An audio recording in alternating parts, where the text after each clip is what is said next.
गुरुर्ब्रह्मा गुरुर्विष्णु गुरुर्देवो महेश्वरा गुरुर्साक्षात् परब्रह्म तस्मै श्री गुरवे नमः।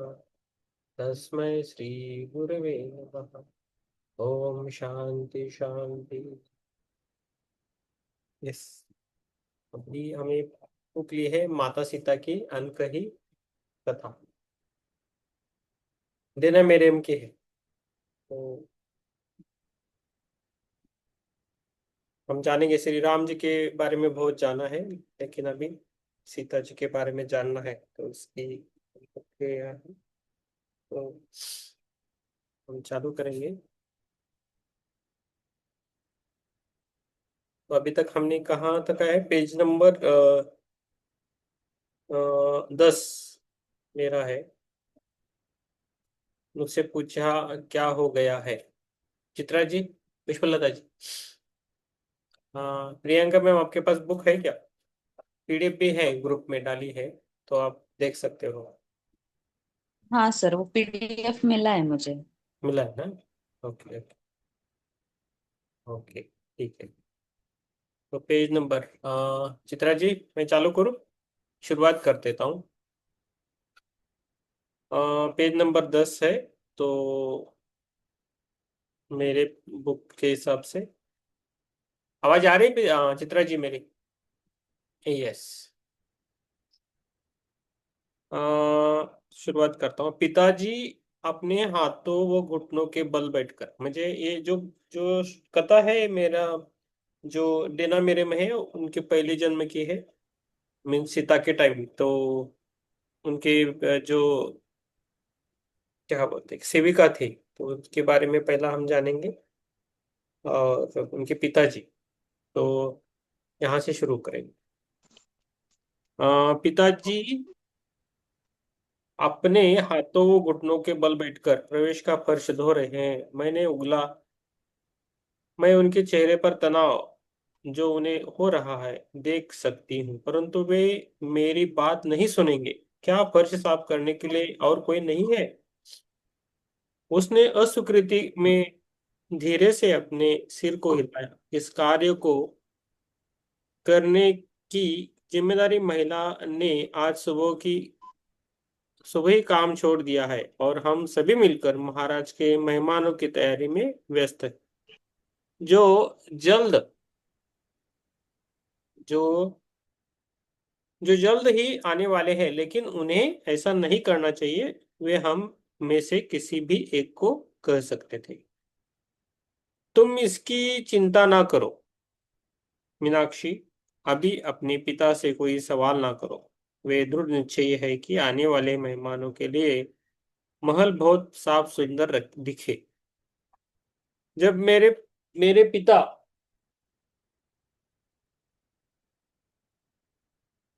जब मेरे पिता उस दिन बाद में हमारे कमरे में लौटे, उनका चेहरा लाल था और सांसें जोर से चल रही थी। मैं देख पा रही थी उनका स्वास्थ्य अच्छा नहीं है, परंतु मैंने कुछ भी नहीं कहा। मैं दूसरी तरफ देखकर व्यस्त होने का नाटक करती रही।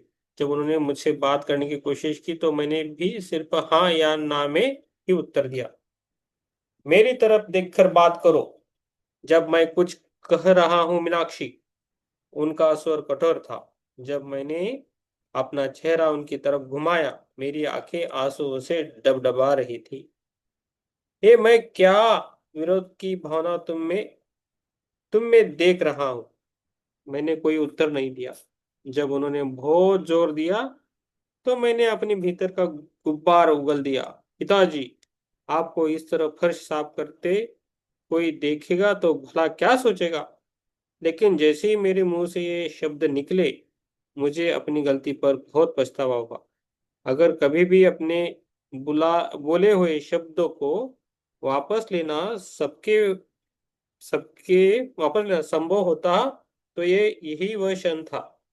लोग क्या सोचेंगे? क्या ये तुम्हारी परेशानी का विषय है? क्या ये मैंने फिर से पढ़ता हूँ। मैंने कोई उत्तर नहीं दिया। जब उन्होंने बहुत जोर दिया तो मैंने अपनी भीतर का गुब्बार उगल दिया। पिताजी, आपको इस तरह फर्श साफ करते कोई देखेगा तो भला क्या सोचेगा। लेकिन जैसे ही मेरे मुंह से ये शब्द निकले, मुझे अपनी गलती पर बहुत पछतावा हुआ। अगर कभी भी अपने बोले हुए शब्दों को वापस लेना संभव होता तो यही वह क्षण था। लोग क्या सोचेंगे? क्या ये तुम्हारी परेशानी का विषय है? क्या ये मैंने तुम्हें सिखाया है? क्या कोई भी कार्य ऐसे तुच्छ है जिसे करने में हमें शर्मिंदा होना पड़े?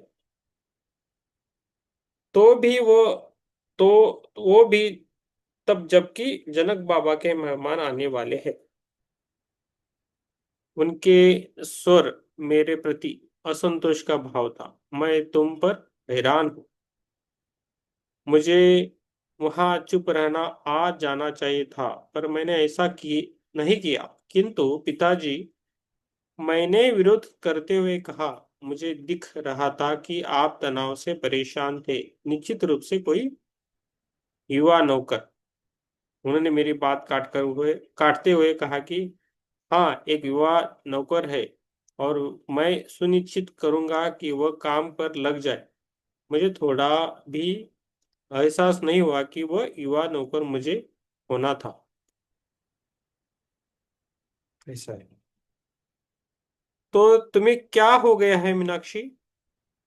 मैंने कोई जवाब नहीं दिया। मैं जानती थी मैं गलत हूँ, फिर भी मैं सही बात समझकर यही महसूस करती रही कि पिताजी ने मुझे और अपने आप को अपमानित किया है। आखिरकार मैंने धीमे स्वर में कहा, हम तो ब्राह्मण हैं, क्या नहीं है पिताजी? इस वाक्य का उन पर कोई अच्छा प्रभाव नहीं पड़ा। उन्होंने अपना हाथ उठाया, मानो मुझे मार रहे हो। मैंने उनकी तरफ सहम कर देखा। इससे पहले उन्होंने ऐसा कभी नहीं किया था। फिर अपने क्रोध पर नियंत्रण करते हुए वे रुके और अपना हाथ नीचे कर लिया। उनके चेहरे के दर्द को देख पाना मेरे बर्दाश्त के बर्दाश्त के बाहर था। मैं रोते हुए कमरे में बाहर गई।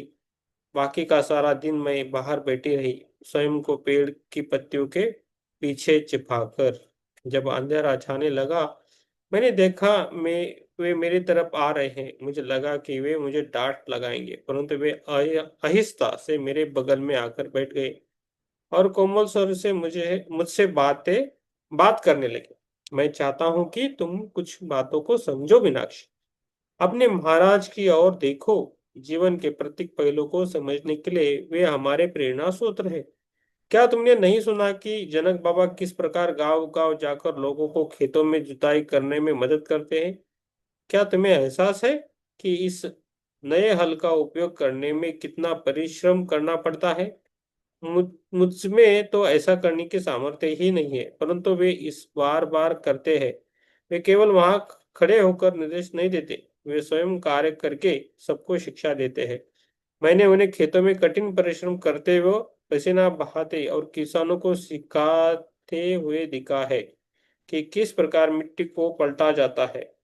क्या ये कार्य किसी महाराज के लिए उचित है? इस तरह वे हमें सिखा रहे हैं कि कोई भी काम तुच्छ नहीं होता। हमारे बीच में कोई भी बड़ा या हमसे कम नहीं है। हमारे महाराज स्वयं को राज्य के सबसे गरीब व्यक्ति से भी अलग नहीं मानते। ऐसा कहते हुए मैंने कई बार उन्हें सुना है। बस केवल इतना है कि उनके कर्तव्य अलग है और हमारा कर्तव्य ये है कि इस गृहस्थी में जो कुछ भी आवश्यक हो वह करे, ताकि महाराज का व दूसरों का कार्य सहज हो सके और वे सुचारू रूप से राज कर सके। वह हमारा मार्गदर्शन करते रहे। और उस इसका अर्थ यदि वह कार्य करना है जिन्हें तुम निम्न कोटि का कह रही हो, तो मैं वे सब करके खुश हूँ और आशा करता हूँ कि तुम भी खुश रहोगी। यही संतोष का मार्ग है। तो ये अपने बेटे को समझा रहे, और ये लेखिका हमको भी समझा रही है एक्चुअली, है ना?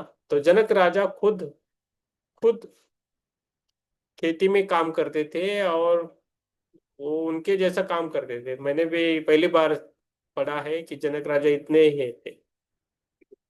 तो जनक राजा तो ये त्रिकालदर्शिनी थे। उनको पास्ट भी पता था, वर्तमान भी पता था, और फ्यूचर भी पता था।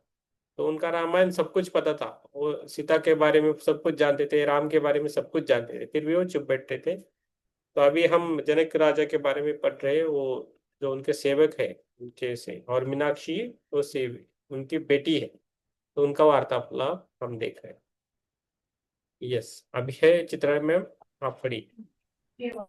यस, तो पेज नंबर 12 पे है।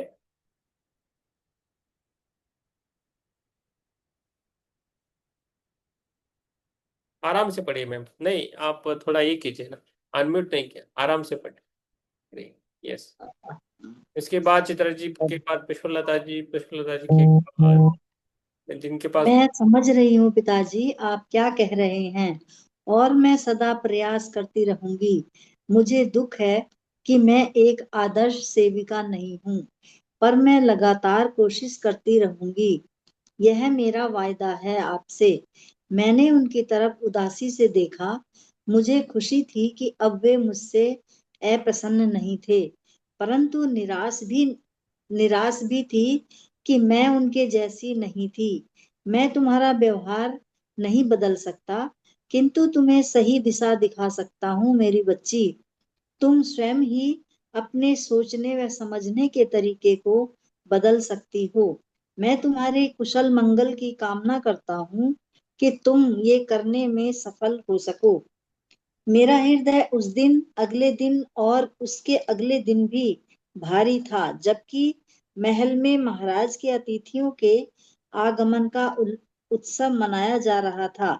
मेहमानों के जाने के पश्चात कुछ दिन बाद मेरा हृदय बहुत अधिक भारी हो गया था, और मेरे पिता ने आकर मुझे बताया कि जो सेवक फर्श रगड़ने का और अन्य श्रमयुक्त कार्य करता था, बहुत बीमार है और कार्य करने में असमर्थ है।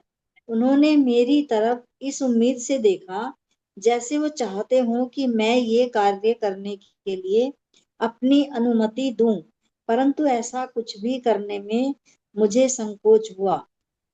फिर उनके मुख से शब्द निकले, मीनाक्षी, तुम मैं तुम्हें कह रहा हूँ कि तुम इन सभी कार्यों की जिम्मेदारी लो जो वह कर्मचारी करता था। मैंने अवाक से उनकी ओर देखा, किंतु सुकृति में गर्दन हिला दी।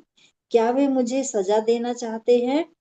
क्या मेरा उनसे प्रश्न पूछना कोई बहुत प्रबल भूल है? क्या वे मुझे अपमानित करना चाहते हैं? कई हफ्तों तक मेरी आंखों से आंसू और फर्श पर बिखराया पानी घुल मिलकर एक से हो गए। मेरे पिता मेरे काम को परखने आते और निश्चित रूप से उसमें कोई न कोई कमी निकालकर मुझे उस सारी प्रक्रिया को दोहराने को कहते। दूसरे नौकर मेरी ओर सहानुभूति से देखते, जिससे मुझे और भी गलानी होती। मैं उन्हें कभी भी माफ नहीं कर सकती। मुझे सबसे निम्न श्रेणी के कामों की जिम्मेदारी देने के लिए कुछ महीनों बाद अदिति मेरे बचाव के लिए आगे आई, परंतु कुछ भी फायदा नहीं हुआ। जिस दिन यह समझ जाएगी कि किसी भी कार्य में कोई भेद नहीं होता, हम उसे इस कार्य से मुक्त कर देंगे। पिताजी ने कहा, किंतु उसका शरीर मजबूत नहीं है और मुझे डर है कि इससे उसके स्वास्थ्य की हानि होगी, उसने जोर देते हुए कहा। उन्होंने अपना सिर हिलाया। यह उसको दंडित करने के लिए नहीं है अदिति, किंतु उसे सीखने में मदद करने के लिए है। यह उसकी भलाई के लिए है। उसे बाहरी दिखावे को इतना महत्व नहीं देना चाहिए। पिताजी ने मुझे उन जिम्मेदारियों से मुक्ति नहीं दी, इसलिए मैंने स्वयं को निम्नतम कर्मचारियों की श्रेणी का मान लिया था। पिताजी और मेरे बीच की दूरियां और अधिक बढ़ गईं। अब हम ना के बराबर बात करते थे। कभी कभी वे मेरी तरफ देखते मानो कुछ कहना चाहते हों, जिससे हमारे टूटे संबंध सुधर जाएं। पर फिर मुझे लगता शायद यह मेरा ख्याल है या व्यर्थ आशा की वो मेरा ध्यान रखते हैं। मुझ में भी यह साहस नहीं था कि आगे बढ़कर उनसे बात कर पाती। इसलिए हम अलग अलग ग्रहों की तरह रहते, जो शून्य के अंधकार में एक दूसरे के सामने से तो गुजर जाते हैं, पर आपस में कभी मिलते नहीं। Yes, thank you ma'am, thank you Om. Ma'am. ये ओम का जो है वो पुष्पलता जी मैम पढ़ेंगी। आप कुछ बोलना चाहते हो तो बोल सकते हो मैम। चित्रा मैम, आपको कुछ अभी हाँ याद? जी, इसमें बस कुछ नहीं है। उसके पापा ये चाहते हैं कि ये लड़की अपने मन से ये निकाल ले कि कोई भी काम छोटा या बड़ा नहीं होता है, और हमें मन लगाकर हर काम को करना चाहिए, और जो राजा जनक हैं उनके प्रति हमें वफादार रहना। ये अपनी बेटी को सिखा रहे हैं अच्छे से। Thank you ma'am. बस यही है। Yes, Pushpalata ma'am. आत्मवंदन सभी को। आप बोलना। ओम। 2 वर्ष बीत गए। अदिति ने कई बार प्रयास किया हमारे बीच सब कुछ ठीक करने के लिए, किंतु कुछ भी नहीं बदला। मैं मन ही मन चकित होती, क्या मेरा भाग्य ऐसा जीवन जीना है? आखिरकार एक दिन अपनी सारी हिम्मत जुटाकर अपने हिसाब से बहुत शालीनता से मैं उनसे बात करने गई। पिताजी, मैं सोचती हूँ कि अब मैं इस लायक हो गई हूँ कि अदिति के संरक्षण में रसोई घर का कार्य कर सकूं। मैं यकीनन ऐसा चाहती हूँ। क्या तुम अपनी जिम्मेदारियों से नाखुश हो मीनाक्षी? मैंने कोई उत्तर नहीं दिया। वह शांत होकर बोले, अगर वे सब तुम्हारे लिए बहुत अधिक हैं, तो शायद मुझे तुमको उन सब दायित्वों से मुक्त कर स्वयं उनकी जिम्मेदारी ले लेनी चाहिए। नहीं पिताजी, मेरे मेरा अर्थ यह नहीं था। मैंने उन्हें शीघ्र आश्वस्त किया। मेरे तर्क करने का ढंग बदलकर संवेदनशीलता व पीड़ा में बदल चुका था। क्यों? ये मुझे नहीं समझ सकते। ये मेरे लिए सब इतना मुश्किल क्यों कर देते हैं? आप मुझे दंड क्यों दे रहे हैं पिताजी? ऐसा मैंने क्या गलत कर दिया? क्या आपके मन में मेरे प्रति कोई भाव नहीं? मैं मानती हूँ मुझसे एक गलती हुई है आपसे प्रश्न करने की, पर मैं उसका प्रायश्चित कर चुकी हूँ। क्या मैंने नहीं किया? तुम्हें दंडित करना? उन्होंने शांत स्वर से पूछा। मैं तुम्हें सिखाने का प्रयास कर रहा हूँ कि सेवा किस प्रकार से की जाती है, जैसे कि मुझे भी वर्षों लगे यह सीखने में। कोई भी कार्य छोटा या महत्वहीन नहीं होता मीनाक्षी। एक छोटा सा काम भी न होने से पूरे महल की व्यवस्था अस्त व्यस्त हो जाती है। क्या अब तक तुम्हें समझ में नहीं आया? तुम इस महल व राज्य की सेवा फर्श को रगड़कर साफ करके भी कर सकती हो, जैसे महाराज की व्यक्तिगत जरूरतों का ध्यान रखते हैं। आप क्या करते हो? इससे ज्यादा जरूरी यह है कि आप किस भावना से अपने कर्तव्यों की पूर्ति करती हो। मैं तुम्हें बार बार सिखाने का यत्न किया है मैंने तुम्हें बार बार सिखाने का यत्न किया है कि काम के प्रकार में भेद करना उचित नहीं है। जब तुम वास्तव में जान जाओगी तो सब कुछ बदल जाएगा। तब मैं समझूंगा कि मैंने तुम्हें उपयुक्त सेविका बनाने में अपनी जिम्मेदारी भली प्रकार निभाई है। एक ऐसी सेविका जिसके विचार सिर्फ उसकी भलाई के लिए हों, जिनकी वह सेवा करती है। मेरी आहत भावनाओं ने मुझे अंधा बना दिया था। वे क्या कह रहे थे मैं नहीं जान पाई। मैं सिर्फ यह जानती थी कि मेरे साथ अलग व्यवहार करते हैं, औरों के जैसे नहीं। दूसरों के प्रति वे दयालु और देखभाल करने वाले थे। अगर किसी को काम करने में कोई असुविधा होती तो वे उसकी झट से मदद करते थे, पर मेरे साथ सब कुछ अलग था। वे सब उनकी दयालु प्रवृत्ति की वजह से उन्हें प्यार करते, परंतु उनका यह स्वभाव मेरे प्रति नहीं था। आप मेरे साथ वैसा व्यवहार नहीं करते जैसा औरों के साथ करते हैं। आप मुझसे ऐसा बर्ताव करते हैं जैसे जैसे आपको मेरी कोई परवाह ही नहीं है। ऐसा आपने मेरे साथ किया है। मैं रोते हुए अपने कमरे में भाग गई। मीनाक्षी, उन्होंने मुझे पुकारा। मैं जानती थी मैंने उन्हें चोट पहुंचाई। मैं अपने मुख से उन भावुक शब्दों को निकलने से रोक नहीं सकी। अपने बड़ों से बेरुखी से बात करना, वह भी अपने पिता से, एक गहन दोष है। उनका अपमान करना। अपने भीतर दबाई हुई उन आहत भावनाओं को मैं रोक नहीं पाई। वापस आ जाओ, वे लगातार मुझे बुलाते रहे। पर मैं पीछे मुड़कर नहीं गई। पेज उस दिन मैंने अपनी पेज नंबर बताओ, बाकी डिटेल्स। Page number 15। हम्म। और जिनके पास अभी बुक नहीं है वो पीडीएफ है, पीडीएफ भेजिए, वो देख सकते हैं। हाँ पूजन मैम, आप पीडीएफ ओपन कर सकते हो। उनके पास, किरण जी के पास बुक है, यस पता है। हाँ, आप इनका उनके बाद आप पढ़िए। हाँ। यस।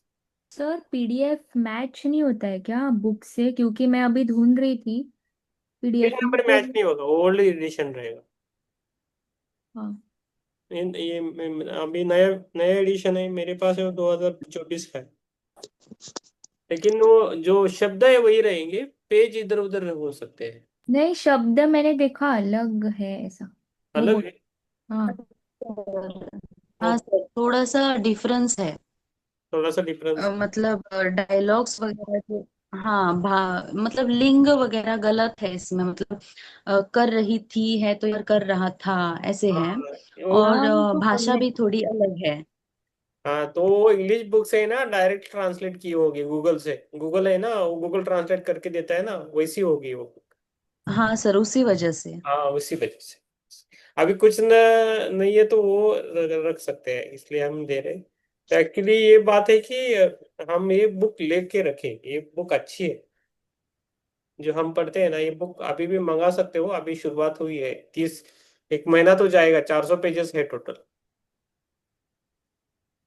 ऐसा है, तो जाएगा, आप लेके रखो। बुक अच्छी रहेगी आपके लिए ये। आप रिच बनोगे, यस, नॉलेज और इससे, विजडम से, सभी। ठीक है। किरण जी रिच बन गए अभी, बहुत है ना। यस। ठीक है। क्षमा चाहता हूँ। यस। पुष्पलता जी क्षमा चाहता हूँ, आप पढ़े फिर से, वापस आ जाओ। हम वापस आ गए। यस। पुष्पलता जी, उनका। सर आपकी आवाज नहीं आ रही है। हाँ, मेरी आवाज नहीं आ रही? नहीं। कट ये कट तो के आ आ रही रही है। कट करके आपके, आपका ही खाली उधर नेटवर्क इशू हो रहा है थी। बाकी सबको ये ठीक है, क्योंकि वो तो मैं वीडियो ऑफ करूं? नहीं नहीं रखिए, अभी आ रहा है, अभी चालू कीजिए। वीडियो ऑफ करने ओके। से क्या होता है बोल रहे हो, जब जी। आपने ऑनलाइन किया ना, यूट्यूब पे रहते हैं ना, जब वो आप ऑफ करके पढ़ते हो ना, तो दिखता नहीं, खाली ब्लैंक स्क्रीन रहता है। हाँ। तो इसलिए हम वीडियो बोलते हैं, और आप सब जगह छा जाओगे फिर, अच्छी बात है। ठीक है। यस। वापस आ जाओ, पढ़िए मैम। ओके। बता दीजिएगा अगर मेरी आवाज क्लियर नहीं होगी तो। उस दिन मैंने अपनी सारी जिम्मेदारियों को त्याग कर स्वयं को जंगल में छिपा लिया। मैंने सोचा उन्हें चाहे मुझे दंडित करने दो, मैं अब परवाह नहीं करती। और मन ही मन हमारे बीच हुए वार्तालाप को दोहराती रही, स्वयं को विश्वास दिलाती रही कि मैं ही सही थी और वो मेरी परवाह नहीं करते, और मैं उन पर एक बोझ हूँ, इसलिए मुझे कभी क्षमा नहीं कर सकते। मैं शायद वहीं जंगल में सो गई थी। मैं वहां कई घंटों सोती रही। मेरी आंख खुली जब मैंने किसी स्त्री को मेरा नाम पुकारते सुना। मैंने सोचा जरूर पिताजी ने अदिति को भेजा होगा मुझे बुलाने के लिए, पर मैं उसके हाथ नहीं आने वाली। मैं चाहती थी कि मैं रात भर जंगल में छिपी रहूं, क्योंकि मैं अपने पिताजी को इतनी जल्दी नहीं देखना चाहती थी। शायद मैं उन्हें डराना चाहती थी, चाहती थी कि वे मेरे बारे में सोचें जैसे मुझे कुछ हो गया हो, यह देखने के लिए कि उनके मन में मेरे लिए कोई भाव है या नहीं, थोड़ा भी प्यार है या नहीं। मैं उठी और गहरे जंगल में घुसने के लिए आगे बढ़ गई। तभी अदिति को मैं नजर आ गई और वह दौड़ते हुए मेरे पास आ गई। जब मैंने उसके चेहरे के भाव देखे तो मैं रुक गई। शायद कुछ गड़बड़ है। आखिरकार उसने मुझे ढूंढ ही लिया। मीनाक्षी, हम सब सुबह से तुम्हें खोज रहे थे। कुछ अत्यधिक दुखद हो गया है, तुम्हें शीघ्र चलना चाहिए। मेरा पूरा शरीर अकड़ गया जब मैंने ये शब्द सुने, जैसे मैं जानती थी कि वह क्या कहने वाली। क्या पिताजी? मैंने डरी हुई आवाज में पूछा। मैं उत्तर नहीं सुनना चाहती थी। उसने गर्दन हिलाई और मुझे अपनी बाहों में खींच लिया। मैंने उसे सिसकते हुए सुना, पर मैं जैसे ठंडी हो गई थी। इतना भी पूछने का साहस नहीं था कि क्या हुआ। कुछ मिनटों पश्चात वह फुसफुसाकर बोली, प्रिय, तुम्हारे पिताजी के साथ एक आकस्मिक घटना घट गई है। मैं चुप थी। उन्होंने छत पर से एक कर्मचारी को दरार भरने के लिए भेजा था, यह देखने के लिए कि काम बराबर हुआ है कि नहीं। वे स्वयं जांचने के लिए ऊपर जाने लगे। जब वे छत पर चढ़ रहे थे तो उनका पांव फिसल गया और वे बुरी तरह गिरे। इतना कहकर वह शांत हो गए। मैं अवाक होकर सुनती रही और कुछ कह नहीं सकी। ओह मीनाक्षी, उसने मुझे गले लगाते हुए कहा, ऐसा नहीं होना चाहिए था। क्या वे ठीक हैं? मैंने आखिरकार पूछने में कामयाब रही। उसने सिर ना में हिलाया और फुसफुसाई, मुझे अफसोस है प्रिय, वे ठीक नहीं हैं। उन्हें कुछ हुआ तो नहीं? मैंने पूछा। इस दुखद पूर्ण खबर ने मुझे आहत करना शुरू कर दिया था। अचानक जो वह कह रही थी उसका आघात तेजी से मुझे लगा और मैं जोरों से चिल्लाई, नहीं, ऐसा नहीं हो सकता। मेरी चीख में बादलों की गड़गड़ाहट जैसी तीव्रता थी, जिसके जिसकी तरंगे मेरे शरीर को भेद रही थी। मैं इस पीड़ा को संभाल नहीं पा रही थी, मानो मुझ पर बिजली आन पड़ी। मेरा पूरा शरीर थरथरा गया था। भौचक्की सी अदिति भी चौंक कर मेरे समीप आई। उसने फिर से मुझे सांत्वना देते हुए अपने गले से लगाया और जितने मेरे आंसू थे उन्हें बहने दिया। बहुत समय तक हम ऐसे ही रहे। फिर धीरे धीरे वह मुझे वहां ले गई जहां मेरे पिताजी का पार्थिव शरीर रखा गया था और अन्य सेवक उनके दाह संस्कार की तैयारी कर रहे थे। पिताजी, मुझे क्षमा कर दीजिए। मुझे हर चीज के लिए माफ कर दीजिए। आप मुझे छोड़कर क्यों चले गए? मैंने अपने पिता के शव से पूछा, जिसमें अब प्राण नहीं थे। आप मुझे एकदम अकेला छोड़कर चले गए, मैं रुंधी हुई आवाज में बुदबुदाई। अगले दिन अगले कई दिनों तक मैं सुन्न अवस्था में थी। अदिति मेरे साथ रही। आखिरकार मुझे इस सच्चाई से समझौता करना ही था। मुझे हमेशा डर लगता कि शायद मुझे यहाँ से बाहर निकाल दिया जाएगा, किंतु अदिति ने मुझे आश्वस्त किया कि ऐसा बिल्कुल नहीं होगा। जनक बाबा मेरे पिता से स्नेह करते थे, उसने कहा, और यहाँ राजमहल में सदैव मेरे लिए स्थान रहेगा। अब तुम मेरे मार्गदर्शन में रसोई घर में काम करोगी। दुर्घटना के लगभग एक हफ्ते बाद अदिति ने कहा, किंतु मैं कुछ और सोच रही थी। मैं अपने पिता के देहांत के सदमे से बाहर निकलकर संभल रही थी, किंतु अपराध बोध की भावना ने मुझे घेर लिया। मैं स्वयं को उत्तरदायी मान रही थी। अगर मैंने उनकी इतनी कटुता से नहीं बोला होता, अगर मैं वहां से नहीं भागती, अगर मैं वापस आ जाती जब उन्होंने मुझे बुलाया था, तो शायद वे जीवित होते। शायद वे मेरे व्यवहार से दुखी थे जब ऊपर छत पर चढ़ रहे थे और इसलिए उनके कदम डगमगा गए। मैं बहुत हद तक उनकी मृत्यु की जिम्मेदार हूँ और इसके बाद जो मैंने किया है, मैं यह इनाम स्वीकार नहीं कर सकती। मैंने अपना सिर हिलाकर कहा, नहीं अदिति, मैं उन सब कामों की जिम्मेदारी ही संभालूंगी जो पिताजी ने मुझे दिए थे। परंतु मीनाक्षी, यह जरूरी नहीं है। तुम्हें अब ये सब हो गया मैम, हो गया मैं आपसे प्रार्थ ma'am. Okay, thank you sir. Thank yes. हाँ, किरण जी। हाँ सर। आत्मवंदन सभी। आवाज आ रही है सर? आ रही, आ रही। हाँ। मैं आपसे प्रार्थना करती हूँ, यही एक तरीका है जिससे मैं अपना प्रायश्चित कर सकूंगी। वे मेरे लिए यही चाहते थे और इससे मुझे लगेगा कि वे अब भी मेरे साथ है। मैं बस इतना ही चाहती हूँ। मैंने अदिति को अपने हृदय में छिपी आत्मग्लानि की बात नहीं बताई, क्योंकि इस क्योंकि उस घटना के बारे में बताते हुए मुझे शर्म आ रही थी। मैं अपनी शर्मनाक हरकत को स्वयं तक रखना चाहती थी। अदिति ने मेरा विचार बदलने के लिए हर संभव प्रयास किया, परंतु मैं अडिग थी और हार कर उसने अपनी स्वीकृति दे दी। मैं अपने पिताजी की आशाओं को पूर्ण करने के लिए प्रतिबद्ध थी। मैं सबसे अच्छी सेविका बनूंगी। मैं निम्न श्रेणी के काम करती रहूंगी जब तक उनमें और अपने इच्छित कर्मों कामों में कोई भेद नहीं रहेगा। ऐसा मैंने स्वयं से कहा और अपने निर्णय के अनुसार स्वयं को ढाल लिया। मैं कोशिश कर रही थी कि इस सत्य के बारे में ना सोचूं कि दरअसल मैं स्वयं को दंडित करना चाहती थी उन दुष्कर्मों के बारे में जो मुझे लगता था कि मैंने किए किए हैं, और इसलिए मैंने अपनी वही जिम्मेदारियां वापस ले ली थी। पर चीजें पहले जैसी नहीं थी। उनकी मृत्यु ने मेरे ऊपर गहरा प्रभाव छोड़ा था, जो मुझे आंतरिक रूप से बदल रहा था। हर रात्रि जब मैं दिन का कार्य समाप्त कर विश्राम करने लेटती, मेरे कानों में वह अपने पिता के शब्द गूंजते, जैसे वे जनक बाबा का आशीर्वाद लेकर लौटते थे। पहली बार मुझे उस गहन शांति की अनुभूति हुई जो वे महाराज के कमरे से आने के बाद महसूस करते थे।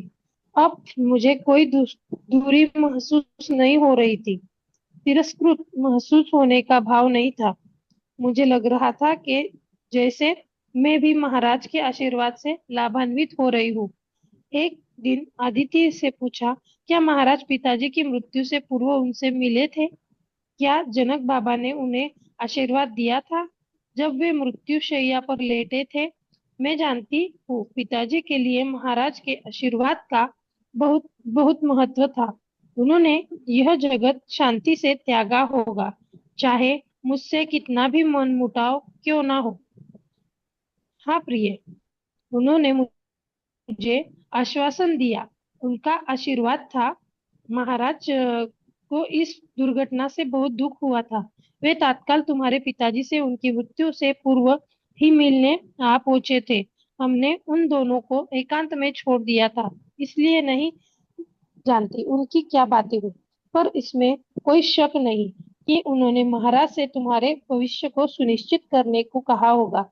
वह कुछ पल खामोश रही, फिर बोली, चाहे वे तुम्हारे साथ कितना भी कठोर थे, परंतु तुम्हारे पिता तुमसे बहुत प्यार करते थे। इस बात में कभी अविश्वास ना करना। Yes correct. Thank you. Thank you. Yes. आगे आगे किसके पास बुक है? पूजन मैम पढ़ सकते हो आप? बता। बुक नहीं है, पीडीएफ थोड़ा अलग है। थोड़ा अलग है। पीडीएफ, हाँ, वर्ड्स थोड़े अलग हैं। मैं वही फॉलो कर रही थी अभी, पीडीएफ। ठीक है ठीक है, तो आप पीडीएफ वाले रहने दीजिए, हम पढ़ेंगे। हाँ, तब वो फिर से थोड़े पढ़ो। यस। यस। तो मैं पढ़ता हूँ। मैं एक पेज पढ़ता हूँ, उसके बाद चित्रा जी को सुन। हाँ।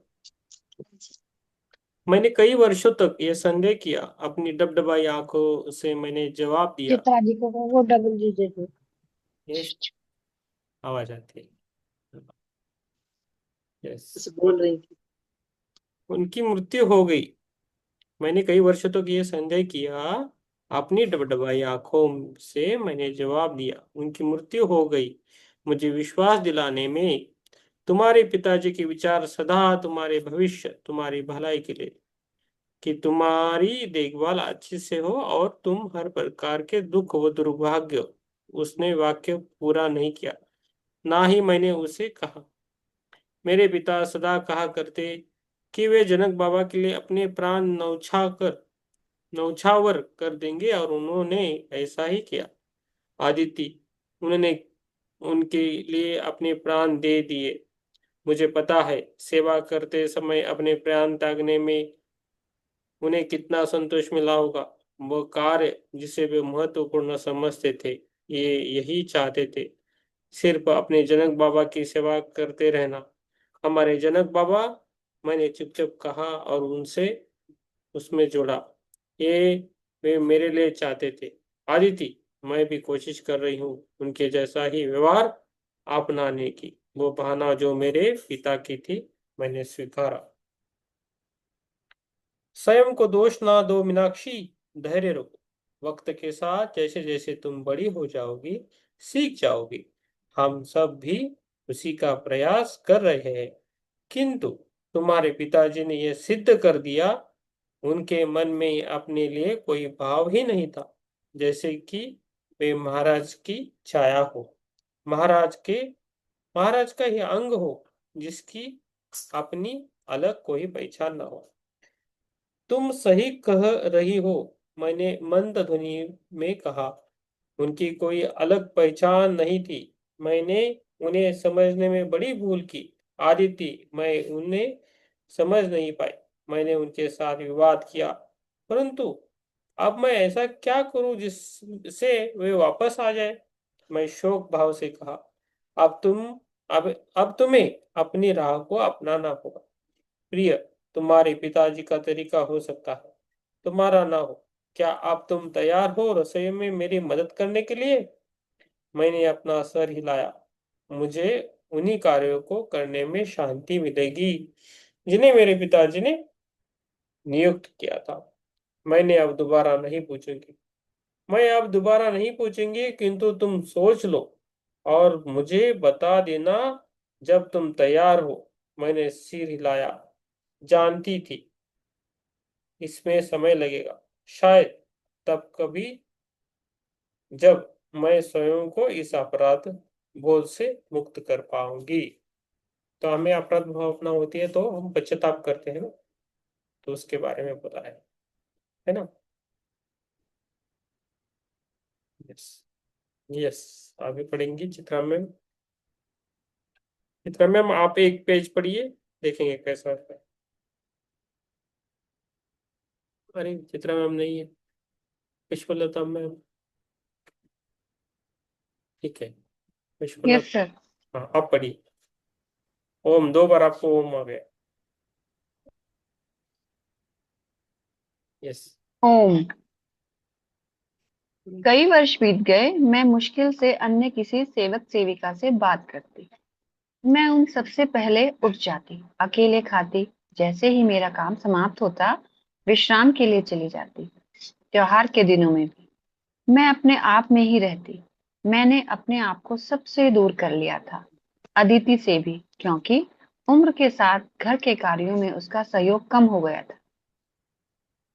जब भी वह मुझसे पूछना चाहती, मैं एक फीकी मुस्कान के साथ कहती, अपने पिता की पसंद के कामों को करके मैं स्वयं को उनके साथ महसूस करती हूँ। और वह बस अपना सिर हिला देती। अक्सर जब मैं थक जाती और शारीरिक परिश्रम कर टूटा हुआ महसूस करती, मैं अपने पिताजी के शब्दों को मन ही मन दोहरा देती। कोई भी कार्य छोटा या बड़ा नहीं होता। हम किस भाव से अपनी जिम्मेदारियों को निभाते हैं, वह काम से ज्यादा महत्वपूर्ण है। मुझे अपने कार्य में पूर्णतः निपुण होना था, जो मेरे पिताजी ने मुझे दिया है। मैं बार बार स्वयं को समझा देती, जब मैं इसमें पूरी तरह अक्षम हो जाऊंगी, तब मैं देखूंगी क्या होगा। बेशक मेरी पूरी जिंदगी का ध्येय अपने कार्य में निपुणता हासिल करना था, ये चाहे वह जो भी था। पर मैं वैसे संतोष का अनुभव नहीं कर पाती थी जो दिन के कार्य के पश्चात पिताजी के चेहरे पर होता था। मेरा मन मेरे कार्य पर केंद्रित था, परंतु उन पर नहीं जिनकी मैं सेवा कर रही थी। सच कहूं तो मैं नहीं कह सकती कि मैं किसकी सेवा कर रही थी। मैं तो बस स्वयं को पिताजी की मृत्यु के अपराध बोध से बाहर निकालने का प्रयत्न करती रही थी। मुझ पर एक तरह की उदासीनता छा गई थी। मैं महसूस कर पा रही थी कि मैं अपने कार्य को यंत्रवत कर रही। मैं अपने कार्य मैं अपना कार्य सबसे श्रेष्ठ प्रकार से कर रही थी, और मुझे पूरी उम्मीद थी कि मैं आजीवन इसी तरह से करती रहूंगी। फिर एक सुबह जब मैं उठी, मुझ में कुछ परिवर्तन हो गया था। मैं अपने हृदय में इतना हल्कापन महसूस कर रही थी जो मैंने पहले कभी नहीं जाना था। मैं सुबह सबसे पहले उठ गई थी, जैसा कि मेरा नियम था, और अपने कार्य में जुट गई थी। मैं जैसे ही फर्श धोने के लिए झुकी, मैं अचानक रुकी। मुझे अनायास स्वयं पर हंसी आ गई। मैंने महसूस किया, अब मुझे बिल्कुल फर्क नहीं पड़ता कि मैं क्या कार्य कर रही हूँ। अब मुझे कोई भी कार्य यदि दिया जाए, उससे मुझे कोई फर्क नहीं पड़ेगा, चाहे वह फर्श रगड़ने का कार्य हो या माँ सुनैना के वस्त्रों का चयन करना हो। मेरे लिए सभी समान है। उसी क्षण मुझे अपने पिता की झलक दिखी, झलक उनके विचारों की, उनके अभिप्राय, उनकी गरिमा की। मैंने जाना कि कोई भी कार्य कभी भी किसी को न्यून नहीं बना सकता, क्योंकि पिताजी की मान मर्यादा स्वाभाविक थी, क्योंकि वे जानते थे कि वे कौन हैं। उनकी प्रतिष्ठा आंतरिक थी, बाहरिक दुनिया की नहीं। इस बात से नहीं कि लोग उनके बारे में क्या सोचते हैं। ओह पिताजी, मैं मन ही मन बोली, काश मैं यह पहले जान पाती, काश मैं आपके जैसी हो पाती। मैंने सदा इसका प्रयास किया है। आप कृपया मेरी मदद कीजिए, मुझे आशीष दीजिए, मैं कि मैं आपकी तरह बन पाऊं। ये शब्द मेरे हृदय की गहराई से निकले थे, जो मेरी भावनाओं के सच्चे स्वरूप को व्यक्त कर रहे थे। इससे पहले ऐसा कभी नहीं हुआ था। थोड़े दिनों पश्चात एक दिन प्रातः काल जब मैं बरामदा धो चुकी थी, मैंने देखा कुछ महिला सेविकाएं नीचे नदी में नहाने जा रही थी। जब उन्होंने मेरा काम जब उन्होंने देखा मेरा काम पूरा हो गया है, उन्होंने मुझे अभिवादन किया और फिर नदी की ओर जाने लगी। अप्रत्याशित रूप से उनमें से एक महिला मेरी तरफ घूमी और पूछने लगी, क्या मैं उनके साथ चलना पसंद करूंगी? इससे पहले मैंने ऐसा कभी नहीं किया था, क्योंकि पिताजी ने मेरे भीतर नदी का डर बिठा रखा था। मैं अपना सिर हिलाकर उन्हें ना कहने ही वाली थी कि अचानक मैंने स्वयं को रोक दिया। मेरे एक मन ने हाँ में स्वीकृति दे दी। मैं अपने धोने के कुछ कपड़े लेकर आती हूँ, मैंने जवाब दिया। मैं झटपट अपने कमरे में गई। तब तक उन्होंने मेरा इंतजार किया। फिर एक साथ हम सब नदी पर चले गए। सिर्फ मैं समझ सकती थी मेरे लिए नीचे नदी पर औरों के साथ जाने का क्या अर्थ होता। पिताजी की मृत्यु के बाद से आज तक मैंने उनके सभी प्रतिबंधों का पालन किया था, लेकिन अब मैं स्वतंत्र महसूस कर रही थी। मुझे एहसास हो गया था कि अब मैं अपनी जिंदगी की बागडोर स्वयं संभाल सकती हूँ, अपने निर्णय स्वयं ले सकती हूँ। इसकी शुरुआत मैं नदी पर जाने से करूंगी। मैंने हिचकिचाते हुए पानी में प्रवेश किया। एक बार में एक छोटा कदम। मैं घबरा रही थी, क्योंकि यह मेरा पहला अंतरंग अनुभव था नदी के साथ। बाकी सभी ने नदी में उतरकर स्वयं को उसमें डुबो लिया। पानी शीतल था, मानो आमंत्रण दे रहा हो। इसका एहसास मेरी त्वचा को अद्भुत लग रहा था। मैं अपनी जांघों तक पानी में घुसी, पर इसके आगे नहीं जा सकी, क्योंकि मुझे पानी में उठते ज्वार की आहट महसूस हुई और मैंने महसूस किया कि मुझे सावधान रहना चाहिए। इससे पहले कि मैं अपने धोने के कपड़े लाती, बाकी सभी का स्नान समाप्त हो गया था। हम तुम्हारा इंतजार करेंगे मीनाक्षी, उन्होंने कहा, परंतु मैंने उन्हें वापस जाने पर जोर दिया, क्योंकि महल में उनकी आवश्यकता पड़ेगी। इंतजार करने की आवश्यकता नहीं, मुझे ज्यादा समय नहीं लगेगा, मैंने उत्तर दिया। मैं सिर्फ ये थोड़े से वस्त्र धोकर आती हूँ। वे हिचकिचाई, पर जब मैंने उनसे वापस जाने का आग्रह किया तो वे मान गईं। यस मैंने जल्दी जल्दी अपने चंद कपड़े धोए। मैम, हो गया आपका। Thank you, thank you. अब मैं आ गई सर। ओके, वो thank you sir. Ram Niwas जी का फोन आ गया था, जिनके ठीक है। यस, यस, पढ़िए फिर आप चित्रा जी। हाँ हिरल जी, आप बुक है ना आपके पास? हाँ, आवाज आए आए ना, दिखाई। हाँ, हाँ हाँ है आ गई सर मैं भी जस्ट आई। आपकी बुक आ गई है, लेकिन आवाज थोड़ा कम ज्यादा हो रहा है। ए, आत्मवंदन। हाँ, यस मैम। हम्म, यस। आ, आवाज नहीं आ रही है, खराब हो गया है इसके लिए। ओके, बुक आ गई। क्या करें? पढ़ना है मुझे। चित्रा जी, उनका एक पेज पढ़ने देंगे? हाँ जी हाँ जी। हाँ, ये हिरल जी आप पढ़िए फिर, मैंने जल्दी जल्दी अपने। रामा जी आपको पढ़ना तो आप पढ़िए। हाँ, चलेगा, आप पेज नंबर बता दीजिए कहाँ से चालू है। 21, 21, 21। ओह इतने पेजेस हो गए। हाँ स्टार्टिंग से ही है ना, हम तुम्हारा। हाँ, फिर कीजिए। चलो स्टार्टिंग से पढ़िए। हाँ हाँ। आत्मवंदन सभी को। हम्म। हम तुम्हारा इंतजार करेंगे मीनाक्षी, उन्होंने कहा। परंतु मैंने उन्हें वापस जाने पर जोर दिया, क्योंकि महल में उनकी आवश्यकता पड़ेगी। इंतजार करने की आवश्यकता नहीं, मुझे ज्यादा समय नहीं लगेगा, मैंने उत्तर दिया। मैं सिर्फ ये थोड़े से वस्त्र धोकर आती हूँ। वे हिचकिचाई, पर जब मैंने उनसे वापस जाने का आग्रह किया तो वे मान गई। मैंने जल्दी जल्दी अपने चंद कपड़े धोए जो मैं अपने साथ लाई थी। गलती से मेरा एक दुपट्टा पानी की लहरों में बह गया और मुझसे दूर जाने लगा। मैं उसे हासिल करने के लिए आगे बढ़ी, पर वह बहकर मेरी पहुंच से दूर होकर निकल गया। मैं नदी में गहरे और गहरे उतरते चली गई, इससे पहले कि मुझे ज्ञात होता कि मैं अपनी सुरक्षा सीमा से बहुत आगे आ चुकी हूँ। दुपट्टा अभी भी मेरी पहुंच से बाहर था। मैं नदी की गहराई व शक्ति को समझ नहीं पाई। मुझे एहसास हुआ कि मुझे दुपट्टा पकड़ने के अपने प्रयास को छोड़ना पड़ेगा और अपने पैर किनारे पर टिकाने के लिए रास्ता बनाना होगा। परंतु वह बहुत देर हो चुकी थी।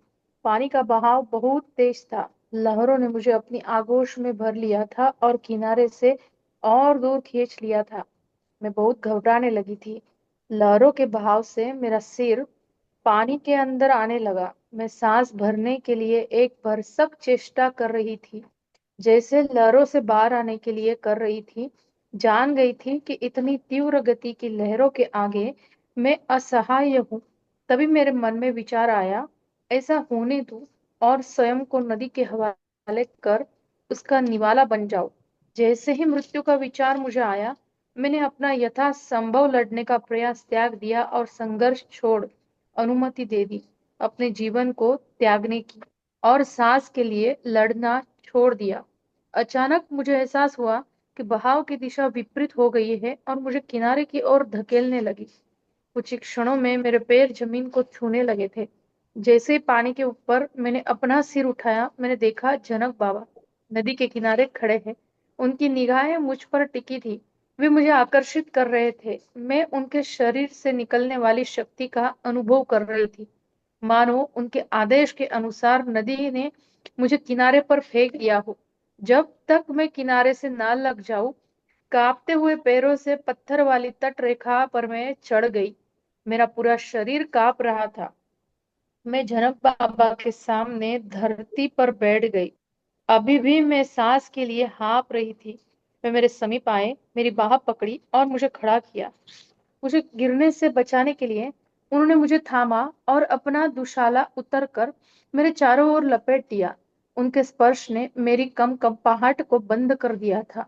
मैंने अपनी नजरें उठाई और जिंदगी में पहली बार उनकी तरफ सीधे देखा। मैं इस व्यक्ति की महानता को देख रही थी जो मेरे सन्मुख खड़े थे। उनकी नजरों में मैंने दया और उष्णता देखी, और वह प्यार जो मुझे अपने पिता से नहीं मिला था। उसी क्षण मेरा हृदय भर उठा और मैं रोने लगी। कंटिन्यू करना है सर कि रुकना है यहाँ पे? ये आपको रुकना है। Thank you. Thank you ma'am. अभी yes. Thank you sir. Yes, अभी ये इस सीता का आगमन जो है वो एक एक पैराग्राफ राम प्रसाद जी को पढ़ना है, हमें वो याद नहीं आता है। एक ही पैराग्राफ पढ़ना है और उसके बाद चित्रा जी आप एक पैराग्राफ पढ़ो। सीता का आगमन आपके नहीं, वो राम प्रसाद जी ने पढ़ा ही नहीं था, इसलिए हमने उनको दिया अभी, ये तो ध्यान में नहीं आए। पढ़े सर। हाँ, एक ही पैराग्राफ पढ़ना है, सीता का आगमन। सीता का आगमन। कई वर्षों तक राज्य में बारिश न होने की वजह से पानी की कमी हो गई और महाराज गहन तपस्या कर रहे थे। सूखे का कारण जानने के लिए ध्यान कर रहे थे कि जलवायु परिवर्तन में क्या क्या प्रभाव हो सकते हैं। ऐसा कहा जाता है कि इन व्यवधानों का कारण पृथ्वी के दूसरे हिस्से में मौजूद ताकतें हैं। परंतु जनक बाबा सदा कहा करते, विपरीत परिस्थितियों में भी हमारी भलाई निहित है और यह अनावृष्टि हमें खेती बाड़ी के नए तौर तरीके सिखाएगी। एक दिन जब जनक बाबा नदी किनारे ध्यान कर रहे थे तो नदी की देवी उत्पन्न हुई और उनसे बातचीत करने लगी। Thank you. फसलों का पुष्प और नहीं, थैंक यू सर, आपको बीच में देना चाहिए था, हम भूल गए एक्चुअली, इसलिए आपको दिया। तो इधर रुक सकते हैं। चित्रा जी इधर रुकना है क्या, क्या आपको पढ़ना है एक पैराग्राफ? पर देख लीजिए, पढ़ लेते हैं। अभी तो 10 तो बज गए वैसे। हाँ, इसलिए बोल रहे थे। तो थोड़ा टाइम का ध्यान देंगे। आप एक पैराग्राफ पढ़िए मैम और रुकिए, कल से यहीं से स्टार्ट करेंगे सीता का आगमन। ये पूरा पेज कर देती हूँ, थोड़ा ही सा है। हाँ, एक पेज कीजिए बस। फसलों का पोषण करने के लिए आप मेरा जल इस्तेमाल करें। देवी ने कहा। एक बार तो जनक बाबा नहीं समझे, परंतु फिर नदी की देवी ने उनका मार्गदर्शन करते हुए उन्हें बताया कि किस प्रकार खुदाई करें ताकि उसका पानी खेतों तक पहुंच सके। इससे कुछ समय तक थोड़ी मदद मिली, परंतु कई वर्षों तक अत्यधिक न्यून वर्षा के कारण पानी की वे नहरें भी सूखने लगी।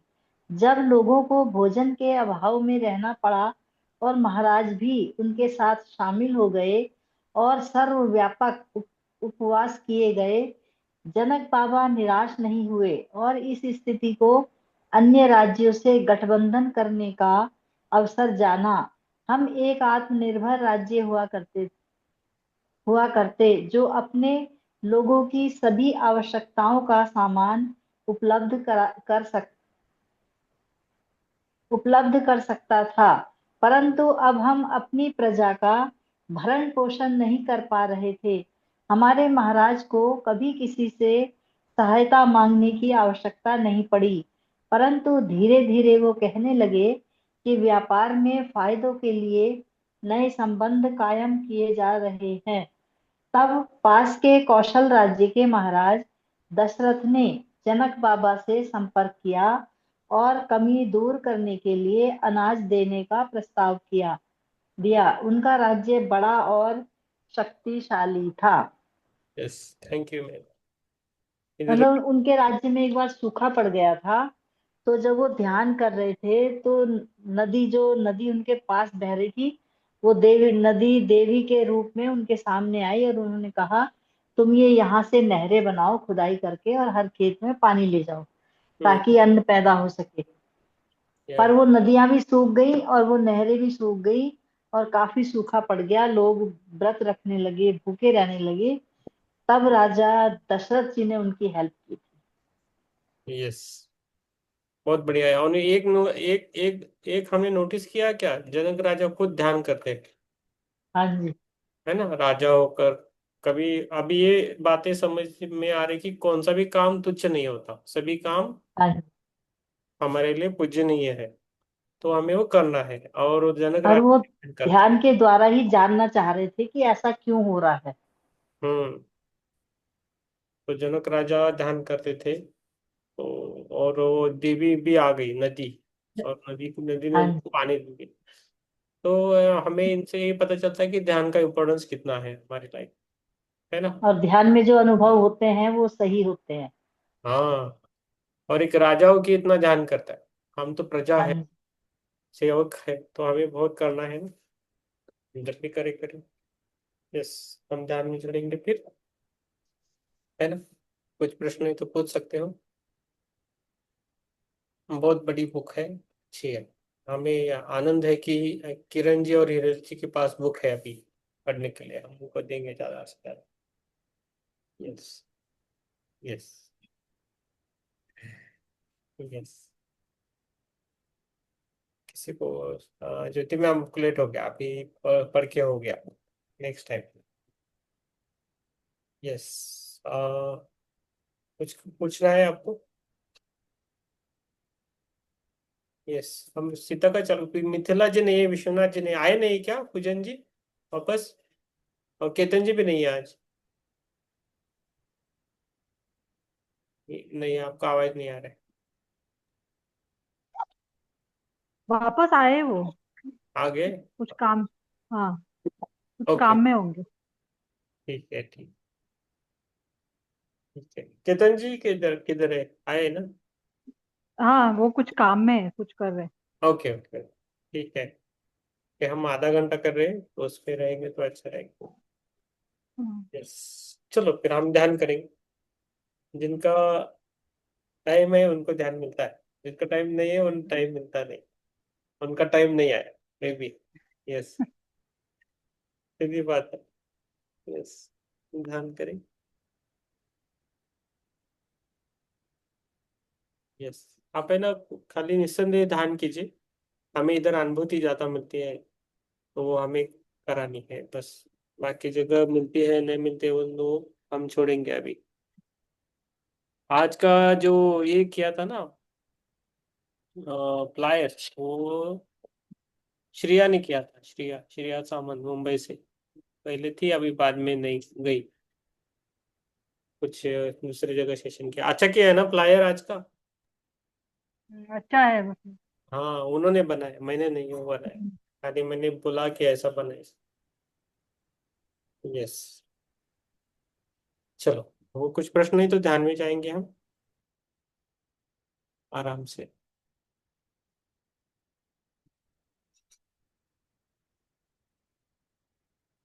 अपने अपने वीडियो ऑन रखें तो आपके लिए और हमारे लिए भी अच्छा है।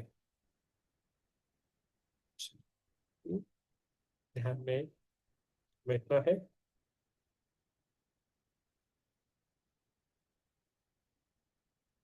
हम सिखाते हैं ध्यान करने के लिए, हम करते हैं, लेकिन खुद का जो रिदम है तो खुद को पकड़ना है, वो आप हमेशा याद रखें।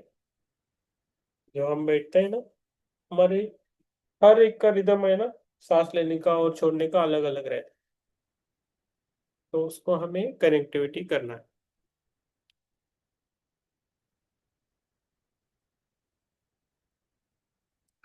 इस बैठे ध्यान के लिए और खुद को बोले कि यही इस सितायन में जो भी जो अच्छी बातें हैं वो हमारी जिंदगी में उतर आए और दोहराए, और हमारा एक आध्यात्मिक प्रवास अच्छा बने, यही हम बोले। ध्यान में बैठिए, ओमकार करेंगे आज। फिर आंखों को बंद कीजिए, श्वास को लेना है और छोड़ देना। मैं जैसे एक बोलूं तो श्वास को लेना है और ओमकार बोलना है मुंह से, ऐसे 3 बार करेंगे। श्वास को लेना है और छोड़ना है, श्वास को लेना है और छोड़ना है, श्वास को लेना है और छोड़ना है। एक, ओ,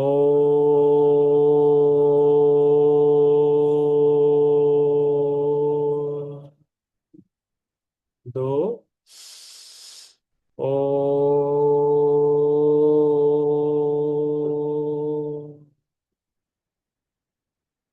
तीन, ओ,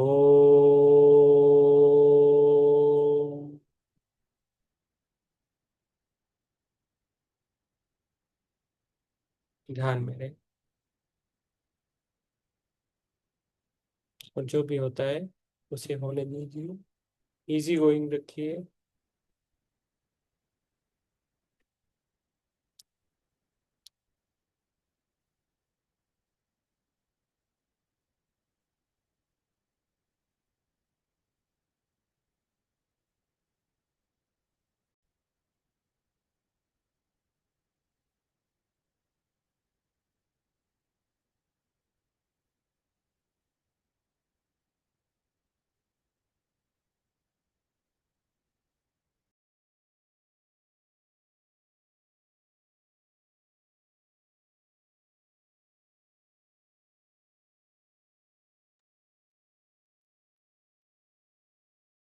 आत्मवंदन। आप सभी को मेरा कोटि कोटि नमस्कार।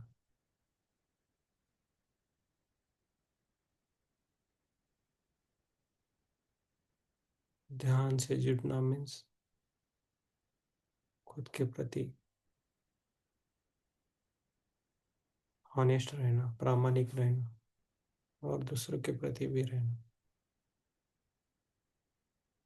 तभी वो मार्ग मिलता है अंदर का।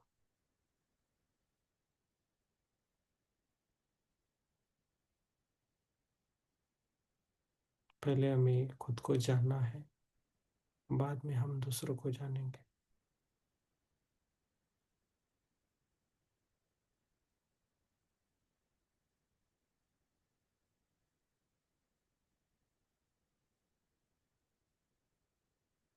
ध्यान से हमें जो चाहे वो मिल सकता है, लेकिन हमारा अभ्यास वैसा चाहिए।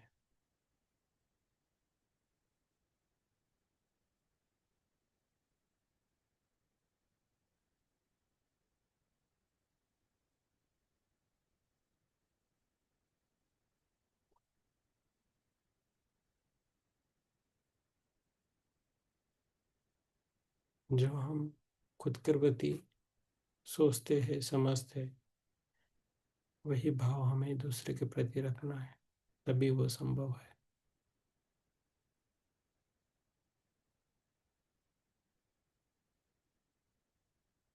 हमें कृतज्ञता व्यक्त करनी है।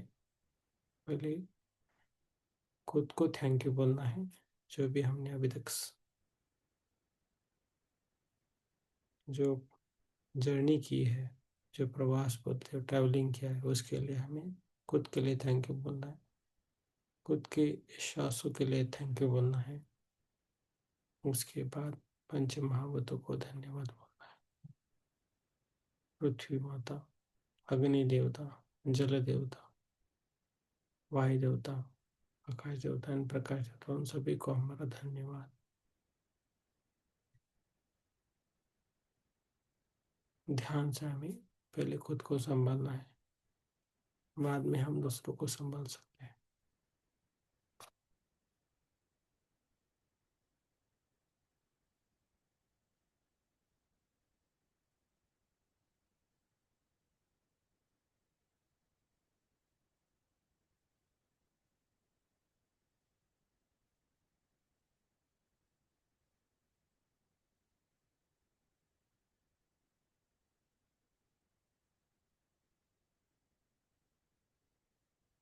हमें अपने शरीर के हर एक सेल को धन्यवाद बोलना है, जिसके कारण हम अभी जीवित हैं।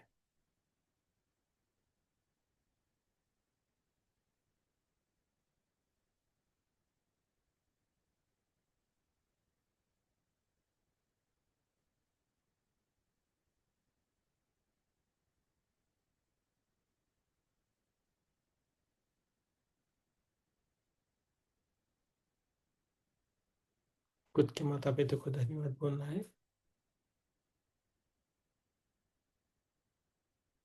के सभी गुरुओं को धन्यवाद, इस विश्व को चलाने वाले सभी मास्टर्स को धन्यवाद, इस विश्व में हर एक लिविंग और नॉन लिविंग सोल्स को हमारा धन्यवाद। Thank you so much universe, thank you so much universe, thank you so much universe. धीरे धीरे अपने पैरों की उंगलियों को हिलाना है हल्के से, अपनी हाथों की उंगलियों को हिलाना है हल्के से, और अपनी आंखों पे रखना है दोनों हाथ आराम से।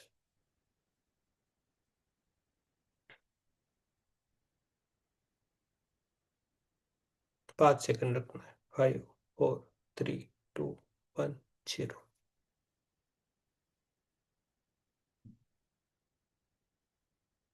और धीरे धीरे मुस्कुराते हुए खुद को बाहर लेके आना है। Thank you so much.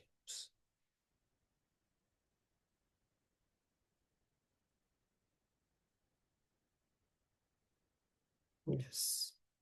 Madhuri ji, Prakash ji, Shivam ji, Jyoti ma'am, Vivek ji, Pushpalata ji, Pramila ji, Hiral ji, Pujan ji, Kiran ji, Ajit जी, चित्रा जी, आप सभी को मेरा धन्यवाद।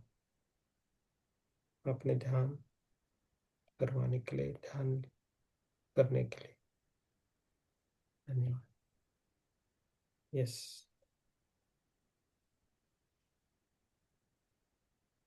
धन्यवाद आत्मवंदन सर। आत्मवंदन में ध्यान बहुत अच्छा रहा, गहरा रहा। एक्चुअली मेरे को थॉट्स बहुत आ रहे थे, हम्म पर मुझे कुछ मास्टर ऐसे चेहरे दिखते हैं। एक कुछ मास्टर दिखे पहले, वो हम्म मेरे को मतलब धुंधला सा, धुंधले से चेहरे थे कुछ कुछ। आने दीजिए ना। आपकी जैसे जैसे एनर्जी बढ़ेगी ना, वो क्लियर भी दिखेंगे आपको। बस। Don't worry. आपके आप आपको पूछ के ही होता है सब कुछ। आपको तकलीफ नहीं देते कोई भी आके, लेकिन हम नहीं नहीं सर, कोई प्रॉब्लम नहीं, हम्म, दिखता है तो बस। नहीं। एक्चुअली आपका, मैंने बोला ना, आपका एस्ट्रल ऑरा बहुत स्ट्रांग है। आपसे डर के एस्ट्रल मास्टर भाग जाते हैं। मैंने बाकी किसी को नहीं बोलता, आपके लिए ये है। आपका बहुत अच्छा है, आप ध्यान में रहिए मैम, हो जाएगा हल्का हल्का।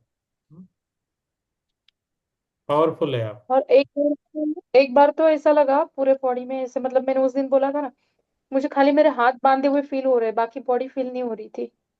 कुछ मिनट्स के लिए ऐसा हुआ। होता है हल्कापन होता है, बॉडी फील नहीं हाँ। होता है। कभी कभी हमारी सोल बाहर जाके घूम के भी आती है, लेकिन डरने की कुछ बात नहीं है, अपने आप होता है। ओके, आप डरे मत, जो भी है। आप सभी अच्छे मास्टर्स हो, इतना बोल सकते हैं। और आप मन में कुछ भी शंका मत रखें, कुछ भी मत रखो। मुझे इधर ग्रुप में नहीं पूछ सकते तो आप मुझे मैसेज कर सकते हो। और मैं बहुत कॉन्फिडेंशियल मेंटेन करता हूँ, किसी का इधर उधर नहीं करता हूँ। जो भी है आपको पूछ सकते हो। We are connected with universe, ये बोल सकता हूँ। तो उसके अनुभव हमें आते हैं। दिखावे पर मत नहीं जाना है हमको। आप सभी को, आप लेडीज हो ज्यादातर, पता रहता है आपको क्या सही है और क्या गलत। आपको पहचान इमिडिएटली आती है। तो जो सही है, सटीक है, उसके साथ रहना है। दिखावा, बाहर सब दिखावा है, इससे मैंने इसमें नहीं रहना है। और आप अपना अपना ग्रोथ देखना है, वो इम्पोर्टेंट है। ये ऐसा है। यस, बोलिए। आत्मबंधन सर। आत्मंदन। आज ध्यान अच्छा था, लेकिन मुझे भी आज बहुत स्टार्टिंग में बहुत थॉट्स आ रहे थे। हाँ, आते हैं मैम, हाँ, दे दीजिए। बाद में ठीक था। हाँ, वो धीरे धीरे होता है ना, इमिडिएटली हम चालू होता है ना। आपका मैम नया है, थोड़ा धीरे धीरे हो जाएगा। दे एक ऐसा क्षण आता है कि पूरा थॉट चला जाता है, तभी हमें ऊर्जा मिलती है। ऐसा और एक क्षण आता है कि हमारी जो श्वास है ना बंद होती है, चलने चलने की बंद होती है ध्यान में। तभी वो पूरी यूनिवर्स की एनर्जी आती है हमारे, वो पावर है। हमें थैंक पहले यू सर। थॉटलेस बनना है और आगे जाना है।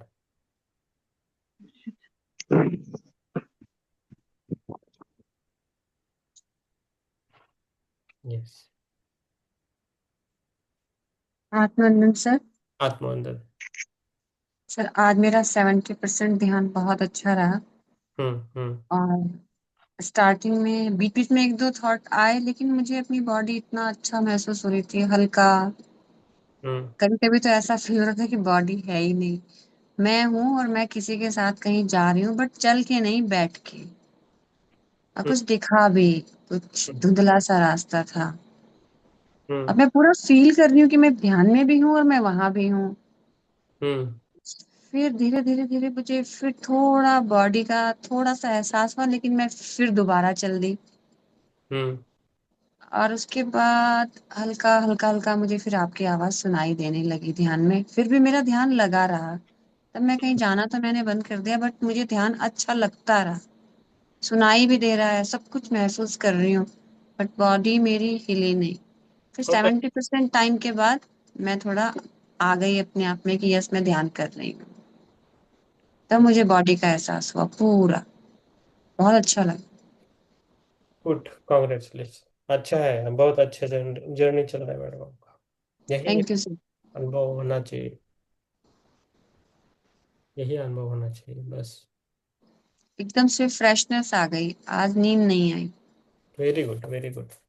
बिल्कुल भी नींद नहीं आई, बहुत ज्यादा फ्रेशनेस।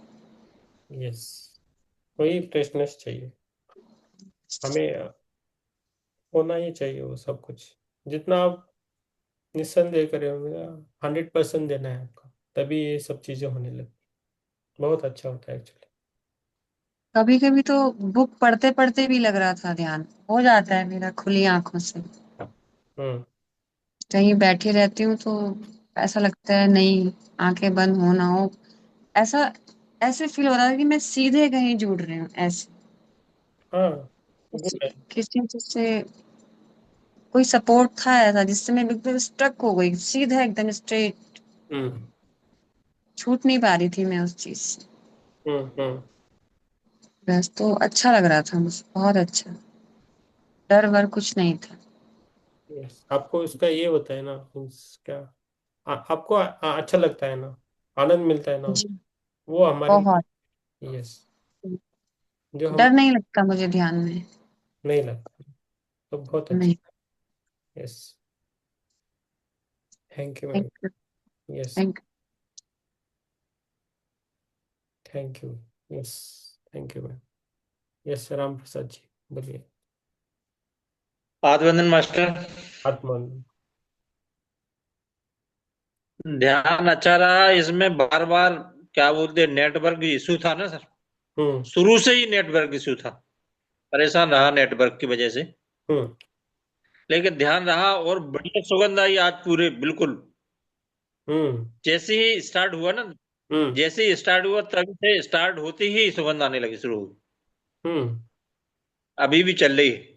हाँ, वेरी गुड, वेरी गुड। जी। यस, ठीक रहा ध्यान। ठीक रहा ना। Thank you sir, thank 50। You. Yes, आपको अच्छा लगता है नेट आपको लगता है, वो इम्पोर्टेंट है। बहुत परेशान कर रहा था। हम्म। हाँ, नेट नेट नेटवर्क बहुत परेशान। उसको उसको संकल्प की करना है कि ये इंटरनेट देवता हमें जुड़ के रह के ध्यान में ग्रुप में होता है। शुरुआत में पुष्पलता जी को भी वैसा होता था, अभी जुड़ रहे हैं। हमने इंटरनेट के लिए अभी इन्वर्टर भी बिठाया संडे को। अभी नेट नहीं जाएगा, डायरेक्टली लाइन ले आए इन्वर्टर से, तो नेट नहीं जाएगा, प्रॉब्लम तो नहीं होगी। जितना हम कर सकते हैं उतना कर सकते हैं, बाकी देखेंगे, है ना। होता है सब कुछ, मान लिया तो सब कुछ होता है, नहीं माना तो कुछ भी नहीं है। वेरी सिंपल है। Yes, thank you, thank you ma'am, thank you sir. Yes, Kiran जी।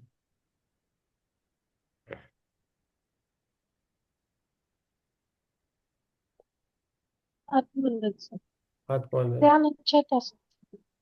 अच्छा था ना। यस, ठीक है, आप फ्रेश हो, बहुत अच्छा है। बुक पढ़ने से फ्रेशनेस भी आता है। जब हम बुक पढ़ने लगते हैं ना, तो फ्रेशनेस भी आता है, बहुत अच्छा रहता है। हमारा अंदर का जो भी है ना, वो सब निकलने लगता है पढ़ने से। तो इसलिए हम बोलते हैं कि बुक लेके आए, पढ़े, और एक हमें ट्रेनिंग भी मिलता है, बहुत अच्छा होता है।